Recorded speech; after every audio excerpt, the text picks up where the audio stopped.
So my son is sleeping right there in the car seat so peacefully. I wish he was like that on the flight last week when we went to Costa Rica. But anyway, as I mentioned, we went to Costa Rica, and it wasn't my first time to the country. It was actually my second. To be fair, Costa Rica was one of those places that I was never, I wouldn't say excited to go return, but the first time I went to the capital, so we talking 2012, 2013 solo trip, and the capital is more urban, and the area I was in was a little gritty, and I'd never say that I would never return somewhere, because that's never fair to say, because just because the area that you were in didn't jive with you, potentially with more research or just figuring it out, another area might be good. That's like if somebody comes to New York City and, for example, they end up in the hood, what you're gonna say, you're never gonna go back to New York City?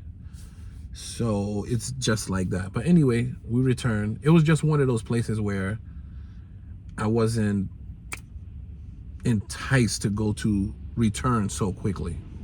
So a decade plus later, I returned, this time with the family, and it was a completely different story, and it was a great experience. But what I want to share in today's video is about my experience with traveling with him. He's under 2 years old. It was his first flight ever, first time going international. First time going international. He's not even 2 yet. When I went international the first time, I was 17. The first time I was on a plane was 16. So I guess that's what all parents want. They want their kids to just experience way more than they have. So anyway, what did I learn and what I could share with other parents with kids similar that age, or maybe you might be pregnant with a child now, and when it comes time to travel, you might need some tools. So here's something to share. So when you are traveling with a child under 2, they fly for free. They're considered an infant lap child. So in other words, for the duration of the flight, they have to be in your lap. This is why they don't have to pay for a seat, because they'll be with you the whole flight. So what you want to do in that case, you want to book your flight early for you and your partner. This way there's 2 seats together, and your child can go back and forth. Because when they're tired with you, or you're tired and you need some rest, or you want to go to the bathroom, you can pass them off to your partner. That's exactly what you want to do, because you can't always guarantee that someone next to you is willing to give up their seat to you. Now, when you travel with the child, 99% of the time, a person might not mind getting up, because typically people don't want to sit next to kids. Kids like to be all over the place. They like to cry. You know the situation. You've been on a plane next to kids, and so they wouldn't mind, but you can't guarantee that.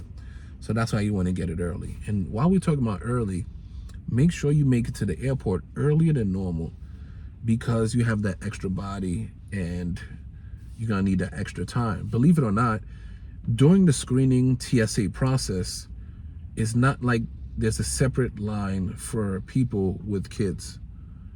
Time to time, you might see that, they'll let you go, they'll let you slide, but generally speaking, you have to take the line just like everybody else.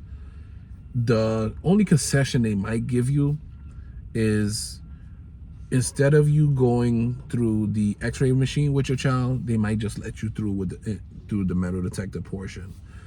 But when we were in Costa Rica coming back to the States, there was 150 people at least in front of us. And so the difference is, the airport people, they got us and put us in an express lane to where there was only 2 people in front of us compared to 150.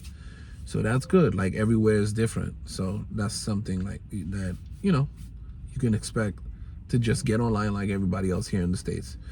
One thing I would mention is, make sure you bring more than what you want. I mean, more than what you would expect for your child. In other words, diapers, snacks, entertainment, a spare outfit for transit, and a jacket. And I'll work backwards. You always want to bring a jacket for yourself and your child, because like it's spring going into summer, right? Summer is gonna approach, and they start to pump the AC on the plane. So each seat has their personal air valve. If you close your air valve and everybody else's is on, you're still gonna feel cold. It's just that it's not blasting towards you, but surrounding, you're gonna be cold. So that's why you always want to bring a jacket. You always want to bring a spare outfit for your child, because during the transit process, be it on the plane, be it in the terminal, if you can't change your child and they mess themselves, you want to have a spare outfit, so then when you get the opportunity to change them, they can be more comfortable. You want snacks, because just in case you can't get a meal for your child, they'll hold it down for a little bit. Believe it or not, a lot of airport food sucks. I'm talking about in terms of the taste and in terms of options. A lot of airports are terrible. Not every airport is like Atlanta, where every terminal has different types of food. Some airports suck. So just have that snack to hold them down until you're able to feed them. Entertainment, you're gonna need that, whether you have a phone or a tablet. On the back of the seats, there's usually these brackets now, because every plane is not gonna have a monitor anymore. It's the airline's way of saving money every way they could. So you hook up to the airplane Wi-Fi, and you use your own phone or tablet. So that's what you want for your kids. Another thing that I mentioned, Pampers. Bring more than what you think you need. And the reason, and I learned that from the first trip out. My wife bought a pack of diapers separate from what we usually use for him on a day-to-day basis. But we were low, because we don't check bags. I like to keep our bags with us so we can move around, and it's very beneficial to do that. But we were running low on space, and I said, crack open the diaper bag. We're not gonna need the whole thing, and let's put, 18 in different bags, right?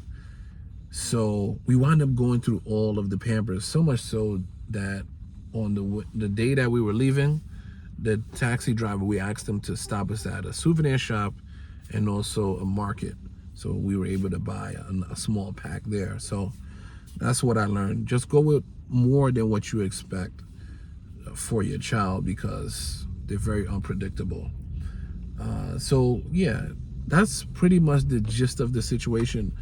Let me know if you guys have traveled with your kids and how was that like. So what we're trying to do is we're trying to build his tolerance so that he can go further and further. So that's what I'm trying to do right now, and I think it's working. In terms of turbulence, in terms of popping of the ears, in terms of takeoff and landing, no problems with him at all. So we just gotta work on the entertainment portion.